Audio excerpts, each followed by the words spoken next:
Hello student, कैसे हैं आप सभी। आशा है आप सभी बहुत अच्छे होंगे और अपने उद्देश्य के प्रति सजग होंगे, ऐसी ही मेरी कामना है। एक बार फिर मेरी क्लास में आपका बहुत बहुत स्वागत है।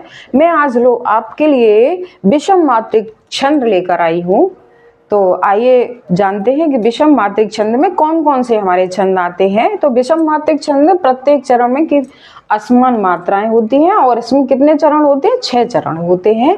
विषम मात्रिक छंद में एक तो कुंडलियां आता है और एक छप्पय आता है। कुंडलियां दोहा प्लस रौला मिलाकर हमारा कुंडलियां बनता है। और इसकी पहचान क्या है कि जिस शब्द से शुरू होता है ये उसी पर खत्म होता है। और आप इसकी ट्रिक भी बना सकते हैं कि दो रोल कुंडल के यानी दो से दोहा, रो से रोल से रौला और कुंडल यानी कुंडलियां। तो दो रोल कुंडल के कि वैसे कुंडल भी कैसे होते हैं? गोल होते हैं। तो इस तरह से आप अपनी ट्रिक बना सकते हैं। और छप्पय में रोला प्लस उल्लाला, रोला प्लस उल्लाला क्या बनाता है? हमारा छप्पय बनाता है। तो आइए कुंडलियां हम आज आपको सिखाते हैं। इसकी परिभाषा क्या है? विषम मात्रिक, यह एक विषम मात्रिक छंद है। इसमें 6 चरण होते हैं और प्रत्येक चरण में 24 मात्राएं होती हैं। आदि में दोहा यानी शुरू में दोहा, आदि में दोहा और बाद में रोला जोड़कर क्या बनता है? कुंडलिया बनता है। और दोहा हमारा हमारे 2 चरण हमारे दोहे के होते हैं और 4 चरण हमारे किसके होते हैं? रोला के होते हैं। तब ये हमारा क्या बनता है? हमारा कुंडलियां बनता है। उदाहरण जान लेते हैं। साईं बैर न कीजिए गुरु पंडित कवियार, बेटा बनता पौड़िया यज्ञ करावनहार राजमंत्री जो हुई, विप्र पड़ोसी वैद्य आपनो तपे रसोई, कहे गिरधर कविराय जुगन सो ये चले आई, इन 13 को तरह दिए बनिया में साईं। तो मैंने यहाँ मात्राएं लगा रखी हैं। देखिए मात्राएं हमारी 2 और 2 4 6 7 8 10 11 13 14 15 16 17 18 19 20 21 22 23 और 24 मात्राएं। यानी प्रत्येक पंक्ति में हमारी कितनी मात्राएं हैं? 24 मात्राएं हैं। 4 6 7 8 9 10 11 12 13 14 15 16 17 18 19 20 20 21 22 23 और 1 24।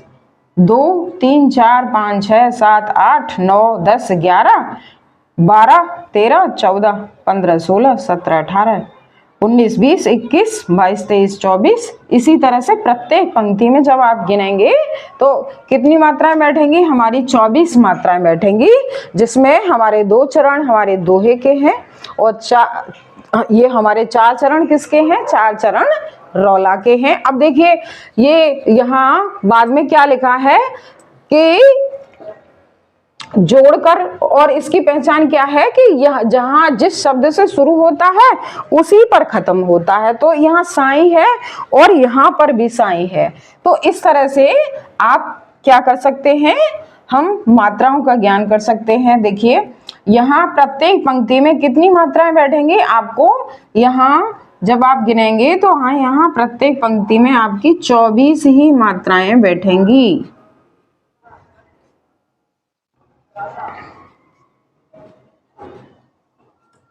अब देखिए यहाँ मात्राएं लगाना आप लोगों को पूर्व में बता चुकी हूँ कि जब किसी शब्द से पहले जो है आधा शब्द होता है तो उसकी मात्रा नहीं गिनी जाती, लेकिन जब बीच में कोई शब्द आधा आता है, कोई वर्ण आधा आता है तो उसकी मात्रा आगे भार जो है उसकी मात्रा का भार क्या है? पहले वर्ण पर चला जाता है।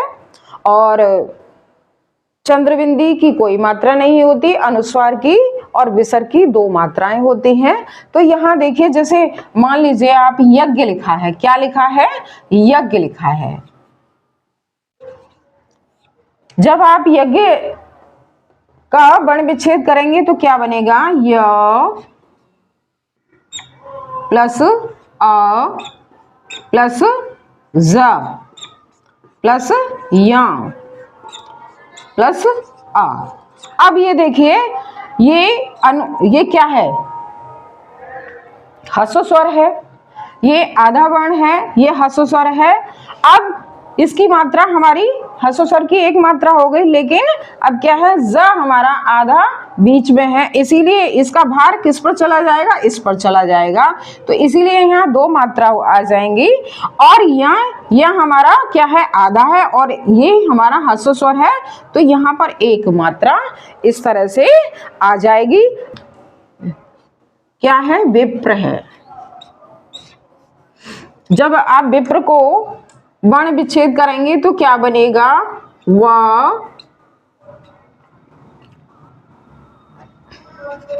ई आधा पा र आ।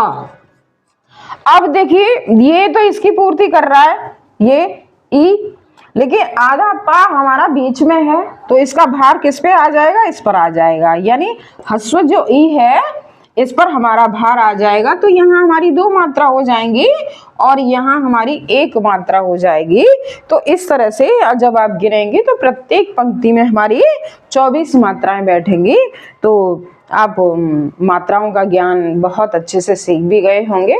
आशा है आपको ये वीडियो पसंद भी आया होगा और आपने नोट कर लिया होगा। ये हमारे जो 12th के छात्र हैं उनके लिए बहुत आवश्यक है, प्लस कॉम्पिटिटिव छात्रों के लिए भी बहुत ये आवश्यक है।